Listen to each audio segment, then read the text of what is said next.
What's up, Broncos country? You're not going to believe what just happened. 6 Denver Broncos players were selected for the 2026 Pro Bowl, tied for the most in the entire NFL. And look, if you think this is just another pretty number for the stats, you're completely missing the point. This is definitive proof that shuts up all those national analysts who spent the entire season calling us a fraudulent team. Today, I'm going to show you exactly why these 6 selections are just the tip of the iceberg of a revolution that's shaking up Broncos country. And there's a detail about Sean Payton and the future of this team that will completely change how you see this season. Stick with me until the end. Man, I wake up this morning, grab my hot coffee here in Denver, and see the news exploding.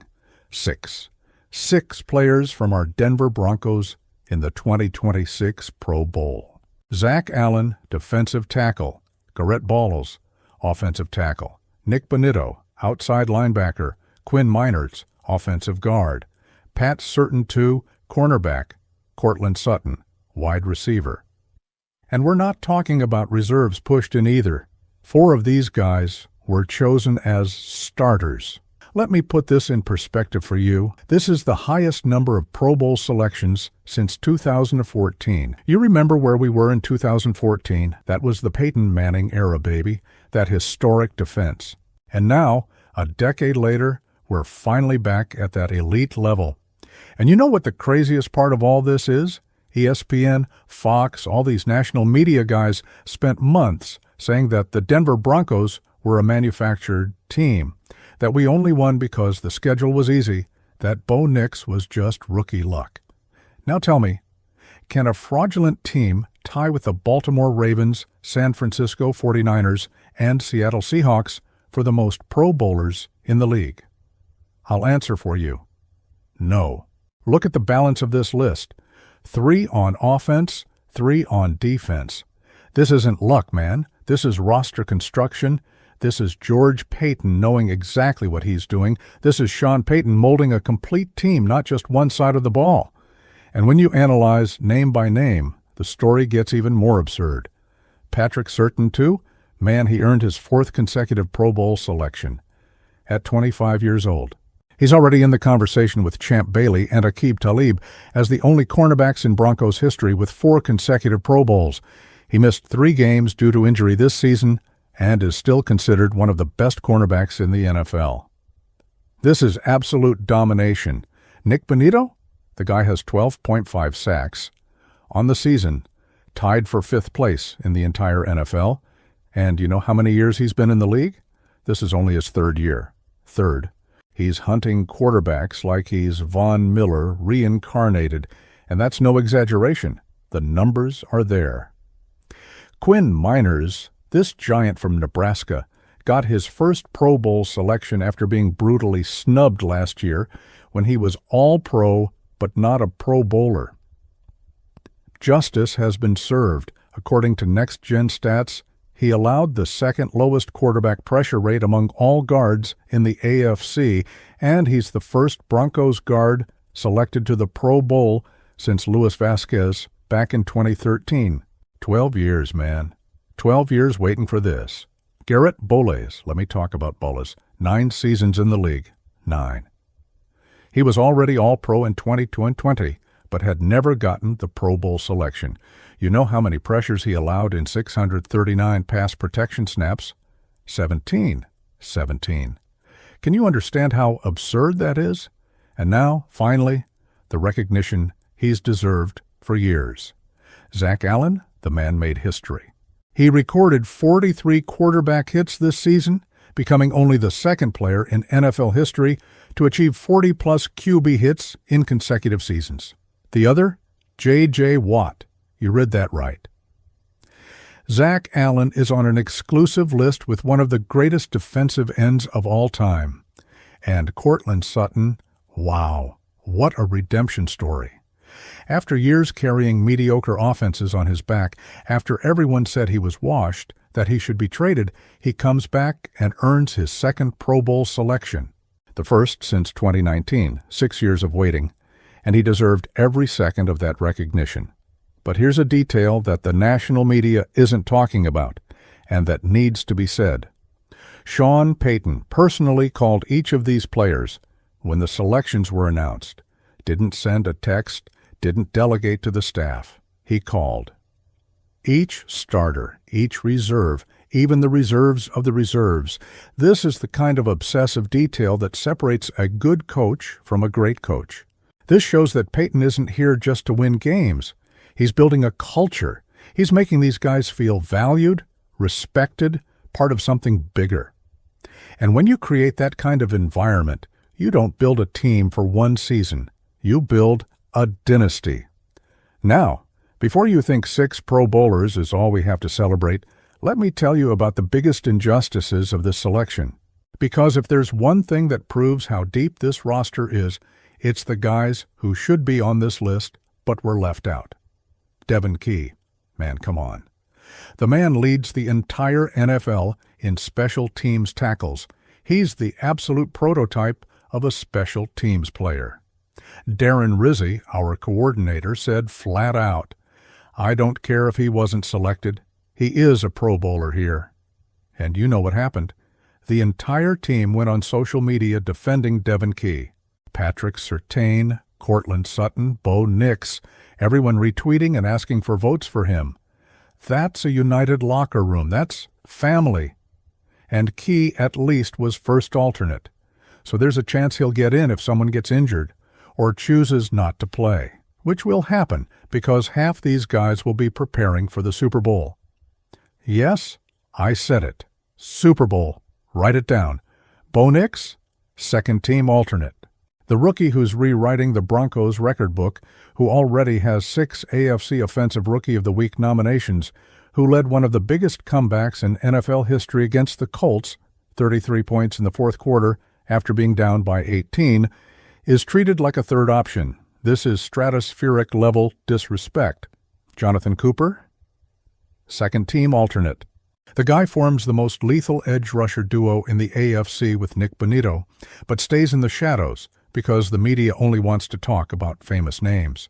Marvin Mims, Adam Prentice, Justin Sternad, all third-team alternates.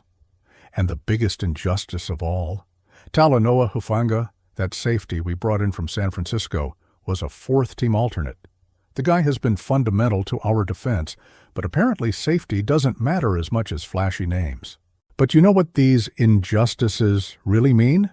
That this team is so deep, so well built, that we have Pro Bowl level players at practically every position. This isn't weakness. This is abundance. And when you look at the Pro Bowl voting system, 1/3 fans, 1/3 coaches, 1/3 players, you realize something interesting. You know who led the entire NFL in fan votes? Denver Broncos. That's right, more votes than the Kansas City Chiefs, more votes than the Dallas Cowboys. We, Broncos country, showed that when we mobilize, we dominate. 15 Broncos players finished in the top 10 of fan voting at their positions. 15. This doesn't happen by accident. This happens because finally, we have a team worth cheering for with passion. Now, before we continue, I need to ask you a question. Have you subscribed to the channel yet? Because if you like real, direct, no-nonsense content about the Denver Broncos, you need to hit that subscribe button now. It's not a request, it's an order, and leave a like too, because that helps the algorithm show our content to more people in Broncos country. Thanks. Now comes the part that no one in the national media is talking about, but that's absolutely crucial to understanding why these 6 Pro Bowlers aren't just the result of a good season, but part of a master plan that's been executed over the past 3 years. Remember when Rob Walton bought the team? Remember all that skepticism? Oh, another billionaire wanting to play team owner. Well, let me tell you how this toy is working out. 4 of these 6 Pro Bowlers, Surtain, Miners, Allen, and Bullis, have contracts that are absurdly favorable to the team. You know why? Because George Payton and the Walton Penner Group got ahead of the game. They didn't wait for these guys to become free agents and start bidding wars. They went out there, offered long-term contracts with hometown player discounts, and closed deals before the market exploded. This is the opposite of what the Kansas City Chiefs are doing now. Did you see the news about their new stadium? $3 billion being paid for with Kansas taxpayer money. The Hunt family, who owns the Chiefs, is literally having taxpayers pay for their stadium while they pocket all the profit. And tickets are going to get more expensive. The stadium will have fewer seats, less home field advantage, and all this being built in another state. Compare that to what the Broncos are doing. Walton Penner is funding the modernization of Empower Field at Mile High with his own money, zero public money, zero. And not only that, they kept the stadium in Denver in the heart of the city, maintaining all that magical mile-high atmosphere. That's the difference between an owner who loves the team and an owner who just wants to profit. And this reflects directly on the roster. While the Chiefs are having to do salary cap gymnastics and only got 4 Pro Bowlers this season, their lowest in years, the Broncos are building a sustainable super team. And there's another detail that goes unnoticed. The early contract renewals created a positive domino effect. When certain bowls and the others agreed to stay in Denver for below market values, they sent a message to the rest of the locker room. Here, we're not just after money, we want to win. This attracts other players. This creates a winning culture. And that's why quality free agents want to come to Denver now, even if they can make more elsewhere. Look at the example of Talanoa Hufanga. The guy could have chosen several teams when he left San Francisco, but chose Denver. Why? Because he saw the project, he saw Sean Payton, he saw the structure, and he wanted to be part of it. And it's not just about money, it's about first-class training facilities. It's about top-notch doctors and physical therapists. It's about not having to move to another state just to keep playing for your team. It's about respect. The numbers don't lie. Since Walton took over, the Denver Broncos had the highest percentage of contract renewals with starting players in the league, invested more in facilities and training structure than any other team in the period, maintained injury rates below the NFL average, created wellness programs for players and families that became benchmarks. This isn't lucky. This is management competence. And look where this brought us. 12-3 in the season, best start since 1998, playoff berth secured, and 6 Pro Bowlers. It's not coincidence. It's planning. But there's an even crazier detail in all of this. Remember I said that the 2014 season was the last time we had 6 Pro Bowlers? You know what happened the following year? We won Super Bowl 50.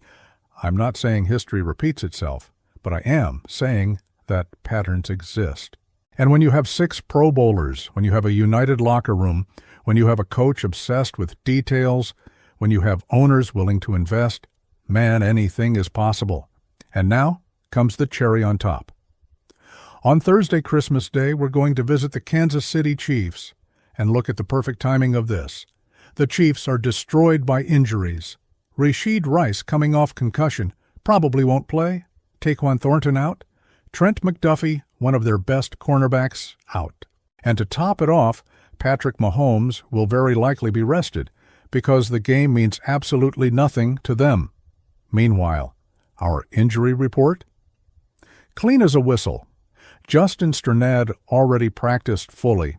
The only guys on the report are Pat Bryant, who should be back for the playoffs, Luke Wattenberg, Dre Greenlaw, who can easily be replaced by Strnad, and Nate Atkins. This means we're going to Arrowhead Stadium, that house of horrors where so many teams die, with practically a full roster against a Chiefs backup squad on Christmas Day with the whole world watching. And you know what message we can send with a convincing win there? That it's not just coincidence, that it's not luck, that the Denver Broncos are back to stay. Bo Nix has already proven he's not afraid of Arrowhead. In his only loss to the Chiefs this year, the game was decided by a blocked field goal. It wasn't even the offense or defense's fault. It was a specific special teams play. Other than that, Bo dominated in Kansas City.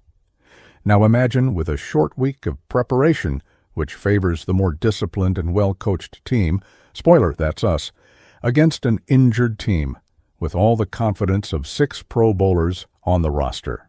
And there's another strategic detail that no one's commenting on. After this Christmas game, we have 10 days of rest before facing the Los Angeles Chargers. 10 days. That's practically a mini-bye week. While other teams will be dealing with normal weeks, we'll have extra time to rest, study film, adjust strategies. The schedule that seemed like a curse, Thursday game, short week, became a blessing. We clean up the Chiefs on Christmas, rest for 10 days, and arrive against the Chargers potentially playing for the division title, completely healthy and prepared.